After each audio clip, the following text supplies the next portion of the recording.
depois do intervalo, eu trato. Seja como for, eu vou fazer a minha confidência. Eu estou aqui no intervalo, vamos conversar ali com o Sr. Arquiteto Paulo Peixo, que me desafiou a nós fazermos aqui uma sessão sobre um plano sobre as alterações climáticas em Lisboa. E já temos orador que é ele. O Luísa não tem. Portanto, já está marcado. Olha, que eu não prometo que seja bem tratado, mas educadamente será com certeza. Mas é um tema que é importante. Ora bem, eu ia começando a aceitar inscrições. Se forem poucos, será a resposta um. Se forem muitos, eu tenho que gerir. Mas toda a gente pode falar e dizer de sua justiça. E se ninguém fala, eu digo. Pá. Deixa eu chamar um a dois.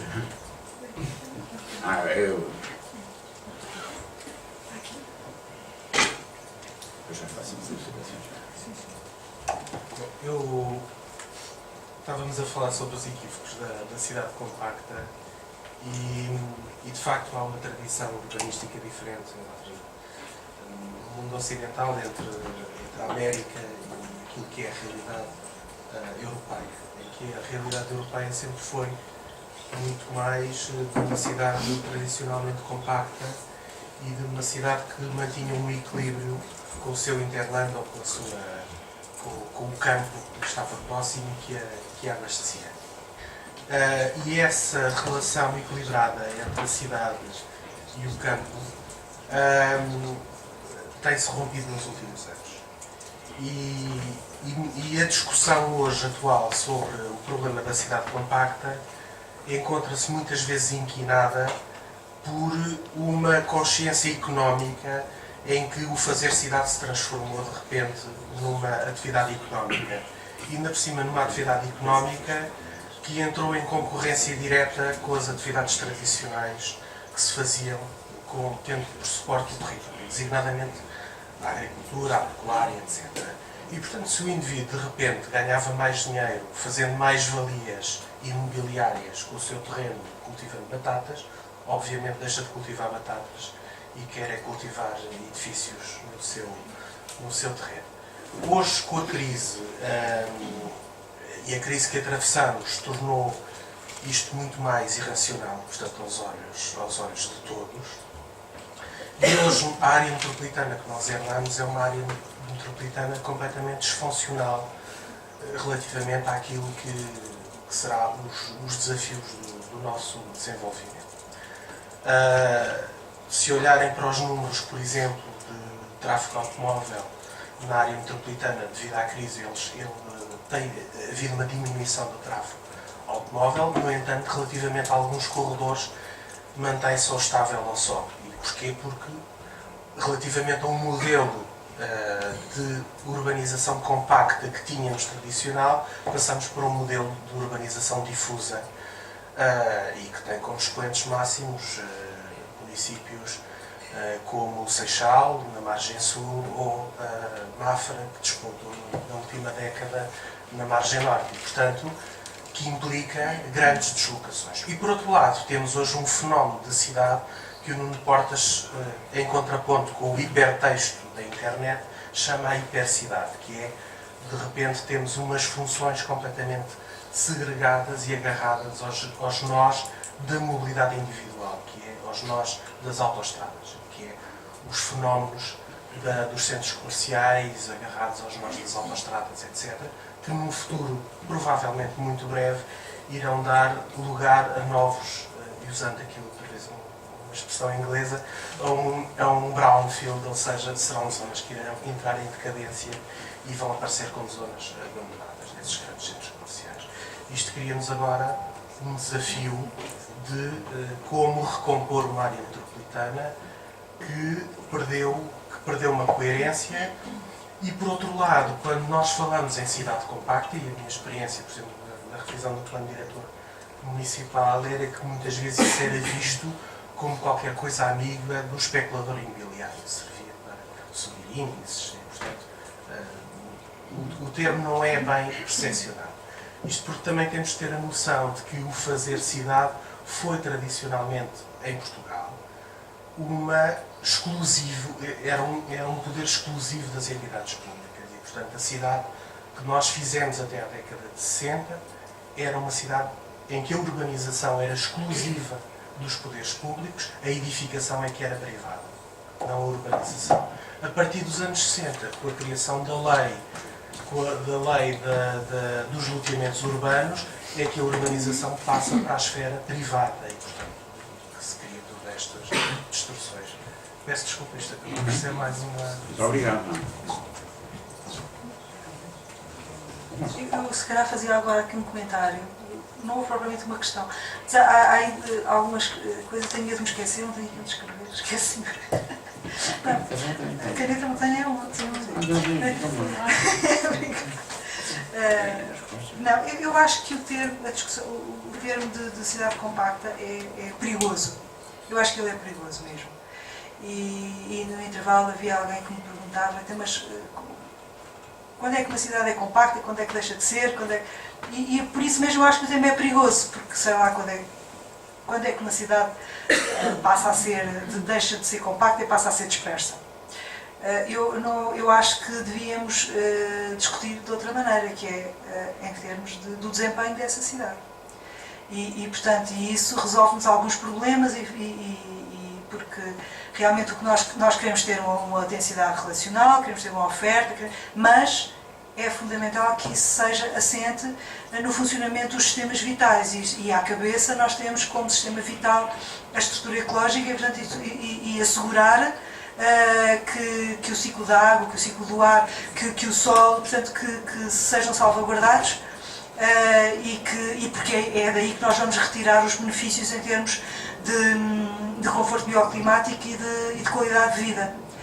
Portanto, eu acho que a discussão tem que deixar de ser entre compacto ou disperso, mas entre como assegurar esses sistemas vitais. Por outro lado, a questão do negócio do imobiliário e da área metropolitana de Lisboa. Eu tenho dificuldades em classificar a área metropolitana de Lisboa, lá está, se nós recorrermos só aos parâmetros de ser disperso ou ser compacto, eu fico outra vez muito atrapalhada. Agora, o que eu sei é que aquilo foi feito de adições de urbanizações, sejam legais ou não, sejam anteriores à legislação de 60 e, portanto, são ilegais na maioria das vezes, ou que foram legalizadas depois através das auges ou através de um processo qualquer. O que eu sei é que, portanto, que elas são adições que não são estruturadas de território, portanto, território que foi crescendo e cuja infraestruturação, seja rodoviária, seja construção de sistemas de equipamentos, seja introdução com dificuldade às vezes de uma estrutura ecológica, é feita à custa de dinheiro público, não é? Não é feita por contribuição direta daquele que urbanizou ou esquartelou a propriedade. E, portanto, que isso tem um peso económico muito grande para a sociedade. E, portanto, toda a reformulação da área metropolitana de Lisboa tem sido feita à custa desses esforços, ou então de negócios pontuais, como viabilizar uma grande superfície para resolver ali um nó viário. E, portanto, se calhar estes não são os processos de uma cidade que nós queremos mais sustentável. E outra coisa, o crescimento, até à década de 60, o crescimento foi efetivamente mais controlado, mas mesmo assim, por exemplo, na cidade de Lisboa, a cidade de Lisboa tem contrastes muito grandes em termos da capacidade de ordenar e planear a cidade e deixar um bocadinho na mão da especulação imobiliária. E o próprio crescimento interno da cidade de Lisboa, cujo limite foi estabelecido na década de 40, mas que só se foi preenchendo depois nas décadas subsequentes. Nós temos áreas tão contrastantes como urbanizações que foram profundamente planeadas, calculadas, planeadas, implementadas, geridas pela Câmara, como é Alvalade, como são os Olivais, e depois temos situações que cresceram com processos muito semelhantes ao da restante área metropolitana de Lisboa, nomeadamente os loteamentos de Benfica, Carnide, e que têm sido infraestruturados com o mesmo processo, ou seja, à custa do dinheiro público, à custa, portanto, de sistemas que são aportes a realidades desestruturadas que já lá existem. E, E, portanto, nós temos que ter realmente em consideração o que é fundamental é assegurar essas estruturas vitais. E a última a ser reconhecida como de grande importância é justamente este conceito de estrutura ecológica, que tem sido relegado como apanágio de alguns iluminados, e quem está no terreno quer saber disso, e são coisas que não me interessam. Finalmente esse discurso passou a estar na mesa de quem planeia e de quem dos profissionais, e de uma forma mais integrada, felizmente, mas são coisas que realmente já são pensadas há muito tempo, mas muito pouco assumidas.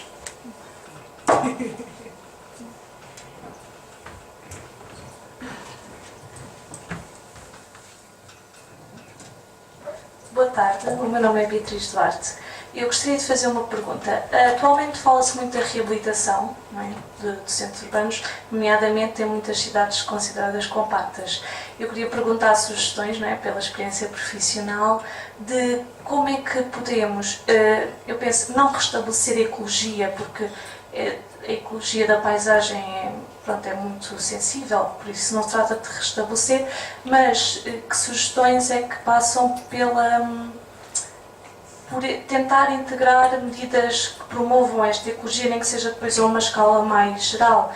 Passará por reaproveitar ou armazenar os recursos, por exemplo, estou a falar a nível das águas pluviais, e como é que, a nível do município, isso podia ser promovido. Por exemplo, agora atualmente aconteceu a reabilitação de alguma zona da moraria, como é que já não poderiam estar integradas algumas medidas exatamente para promover esta ecologia da paisagem numa cidade compacta? É claro que, por exemplo, nós vimos que a nível de permeabilidade é muito difícil que isso aconteça nestes núcleos, mas será que o armazenamento das águas pluviais para a rega localizada, não sei, mesmo a nível da energia fotovoltaica, não sei, estou a pedir exatamente pela experiência profissional algumas... Eu estou-me a rir, acho a pergunta muito interessante. Eu estou-me a rir porque acho que esta pergunta é para ti.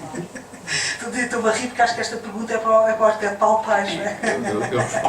Não, mas eu também gostava de dizer alguma coisa. Diga. Eu também faço um comentário. Claro.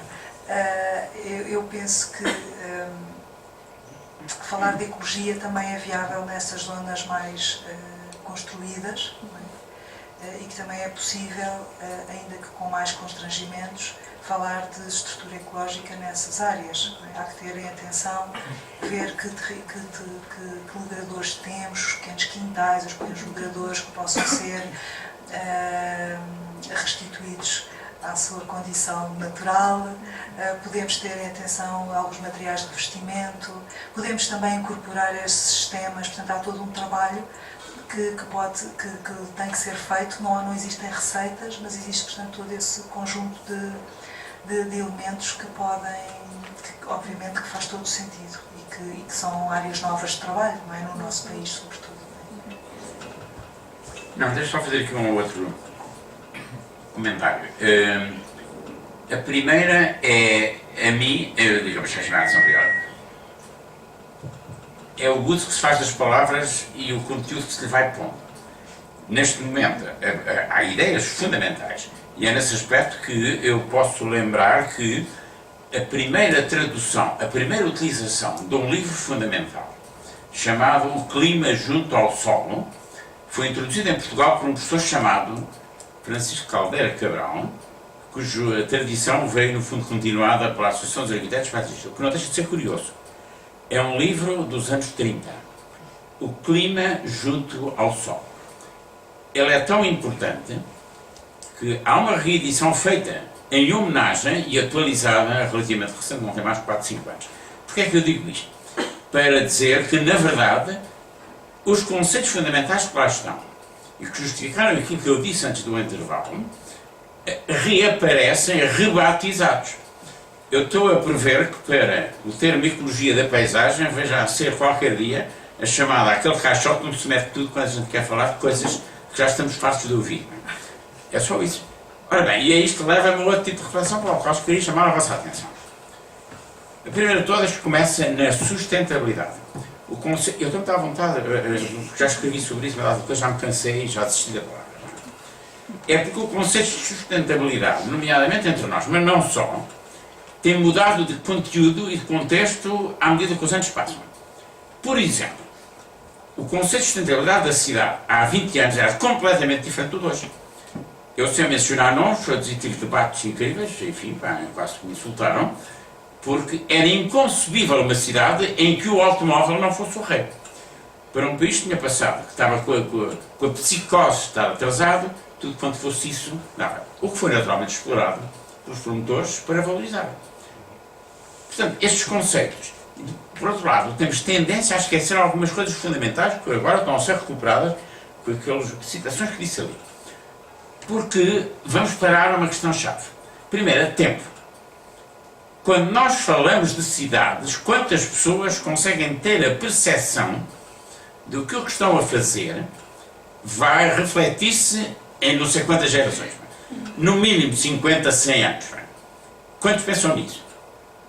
Vão lá dizer a um promotor imobiliário que ele está preocupado que o que é que vai acontecer.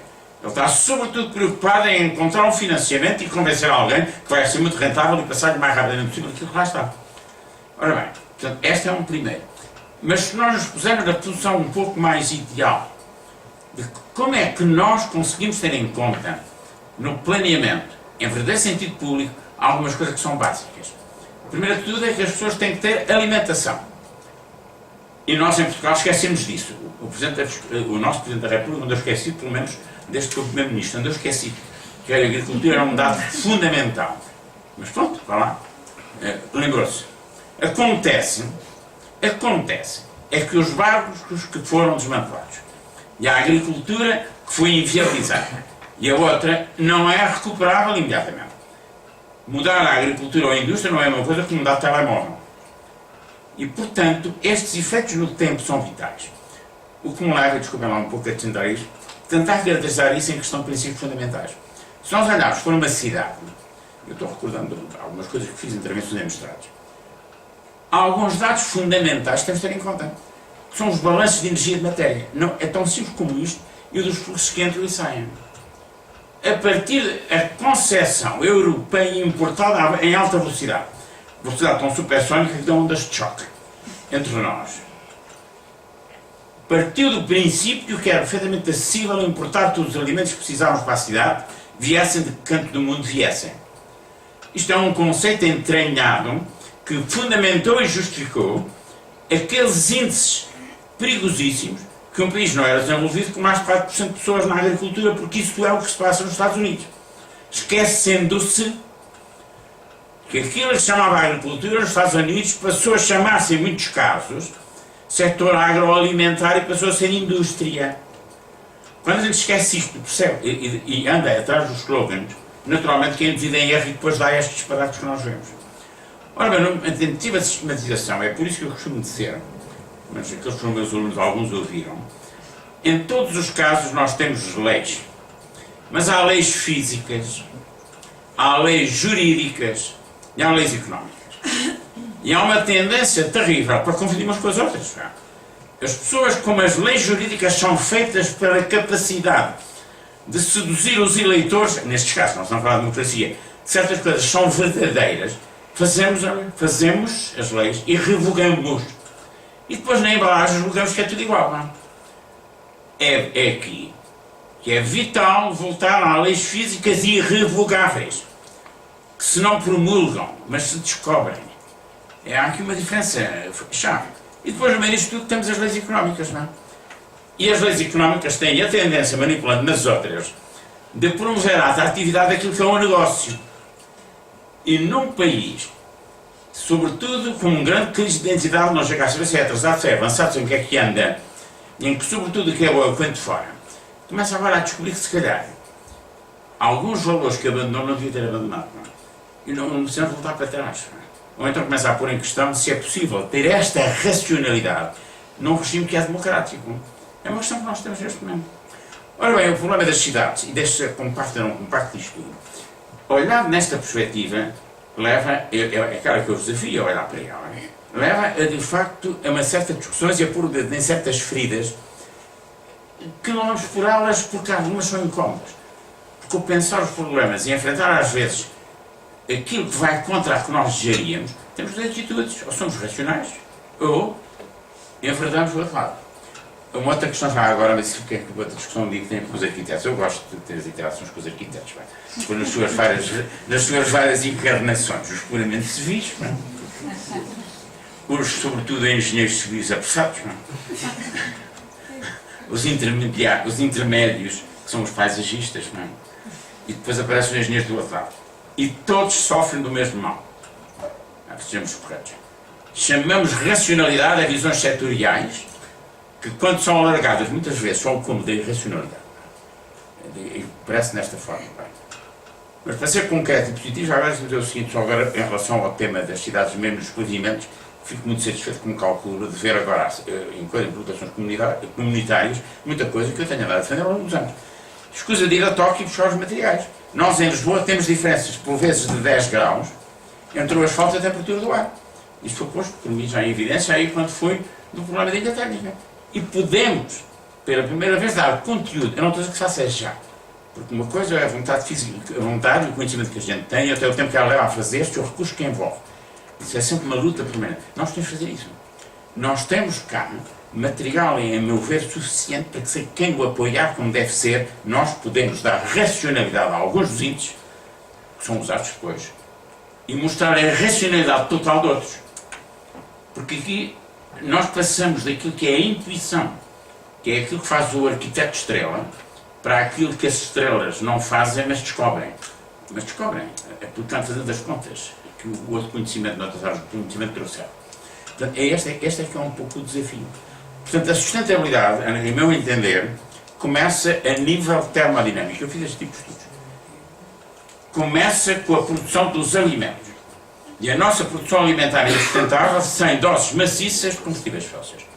Não é tanto dos combustíveis. E o combustível é perigoso o uso da energia. O uso da energia tem que ser moderado porque é sempre um impacto no ambiente. É superiormente agravado no caso se o combustível for fóssil. Mas os combustíveis fósseis são chave para os fertilizantes artificiais. E, portanto, a redescoberta que agora faz, e hoje que as Nações Unidas dizem que é preciso voltar à agricultura. Portanto, está na moda, hein? Já exploraram, já impermeabilizaram, já tornaram inviável, portanto agora o negócio está aí. Ora bem, vamos ver o que é que vai. Tem que ter em conta isto que são as tais leis físicas não revogáveis. E, portanto, é nesta perspectiva, eu tenho a impressão que nós poderíamos tirar algumas conclusões, não definitivas, mas pelo menos encontrar algum esquema, digamos, em termos sistémicos, que é outra palavra que também dá para tudo, de ver as ligações entre umas coisas e outras e criar aquilo que são os feedbacks, as realimentações positivas ou aquelas que são desagradáveis, como aquela que isto a subir quando a gente põe em frente a mim para falar. Tudo isto são realimentações. Ora bem, mas eu estava aqui apenas a fazer tempo para que haja mais perguntas. A Senhora Presidente dá à parte. A Senhora Arquiteta, paisagista, Margarida Cancela da Rua. Faça favor. Boa tarde a todos. Primeiro direito a mais umas achegas. A Ana Cristina Lourenço, a confusão que também podemos gerar entre a cidade dispersa, como você chamou e mostrou aquela imagem da Alemanha, e a nossa grande preocupação com a construção dispersa. De facto, nós temos chamados àqueles tecidos urbanos, mas você identificou bem. Há ali uma continuidade dos sistemas urbanos e por isso é a cidade. Claro que não se pode chamar nem àquilo construção dispersa, nem agora estou a me lembrar, aqui quem esteja interessado, o bairro do Caniço em Maputo, ou a Caselas, ou a Encarnação, os dois bairros de Lisboa, são de facto bairros de muito baixa densidade, e foi intencional, e uma tentativa de haver qualidade de vida, e que nós chamávamos áreas de baixa densidade e que você agora chama a cidade dispersa. Portanto, o importante é de facto definir muito bem, quando usamos termos novos, definir muito bem o que é que isso quer dizer. E, portanto, quando você acrescentou a continuidade dos sistemas urbanos, acho que esclareceu.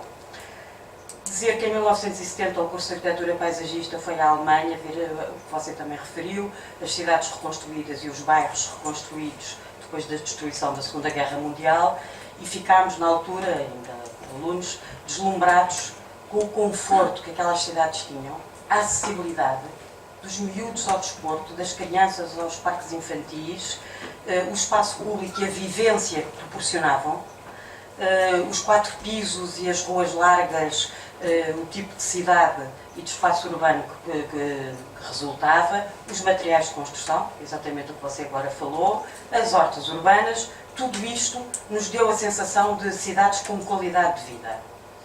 Quando começámos a trabalhar no Fundo de Fomento à Habitação, o professor Ribeiro Telva, Manuel Raposo Magalhães, eu própria e depois mais colegas, tentámos aplicar aqueles modelos. Se calhar exagerámos a questão do peão e da cidade para o peão, os arquitetos trepavam pelas paredes connosco, porque dizíamos a nós que o automóvel era o animador da cidade, aí trepávamos nós pelas paredes. Pronto, passado uns 10, 15 anos, estes modelos foram um bocadinho questionados e chegou-se a uma conclusão: as pessoas querem diversidade de escolha. Ao longo da vida, a história das casas para famílias grandes e com quintal e com jardim, e depois já idosos não se importam de se calhar ir para um apartamento mais pequeno, e portanto que estes bairros do Fundo de Fomento à Habitação, ou a cidade que agora planeávamos, devia ter diversidade de escolha. Eu penso que é uma das conclusões. O que é preciso de facto é um mosaico harmonioso de várias densidades, portanto que se consiga equilibrar isto, de espaços, mas com aquilo que você disse, que é o desempenho de funções. Isso é que tem que ser assegurado. Na cidade, o desempenho das várias funções, você falou no conforto climático, é a proximidade dos alimentos, o ciclo da água assegurado, o convívio, o espaço público que permita de facto este convívio, o equilíbrio estético, obviamente, também não temos, que a cidade seja agradável e que tenha identidade. Passado dia 30, fui acompanhar, já não estou a dar aulas, mas fui acompanhar os alunos da Universidade de Évora, mais uma vez, à área metropolitana de Lisboa, e de facto há coisas que melhoraram. A Quinta do Conde, nós mostramos como um péssimo exemplo, melhorou, francamente. As câmaras com um dinheiro enorme, portanto um investimento enorme, conseguiram melhorar alguns desses bairros clandestinos, mas depois a seguir fomos ao Corredor Verde, ajudar a plantar as árvores do Corredor de Monsanto, Parque Eduardo VII, com a Câmara de Lisboa, e a seguir fomos para o Odivelas. A imagem que você mostrou foi exatamente a que apanhámos à saída do túnel.